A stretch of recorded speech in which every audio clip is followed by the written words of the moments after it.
Une demande d'intervention. Monsieur Baron. Merci, monsieur. Plusieurs questions. J'aimerais déjà revenir sur une question de M.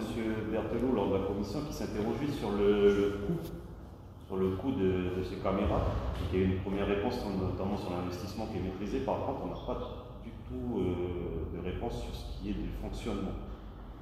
En sachant d'ailleurs que la première demande de subvention de la province sud, c'était pour venir aider la commune au niveau du fonctionnement suite aux dégradations. Donc là, on va alourdir le dispositif.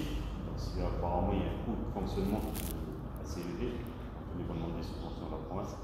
Donc savoir si on avait pu chiffrer depuis un peu le fonctionnement, ce que ça coûte. Or, le frais de communication, on a 20 000 francs. Petit 2, au niveau de l'implantation des caméras et surtout de l'étude qui a été fournie avec la note, je voulais savoir si c'était l'étude définitive, si c'était seulement une étude sommaire, on a dit que la gendarmerie avait fourni. Parce qu'on parle quand même de 42 millions d'investissements et quand on voit le dossier, on a des photos du trottoir, je trouve ça vraiment léger au niveau de ce qui est proposé. Donc je suppose qu'avant l'implantation, dans la haut, il y a peut-être des vues qui vont être faites avec des drones ou pour vraiment positionner que ce soit optimum. Du coup, de chaque caméra. Petit 3, je voulais savoir si, donc là on nous explique que la gendarmerie a fait le dossier, je voulais savoir si notre police municipale avait été également consultée et avait donné son accord au niveau des emplacements.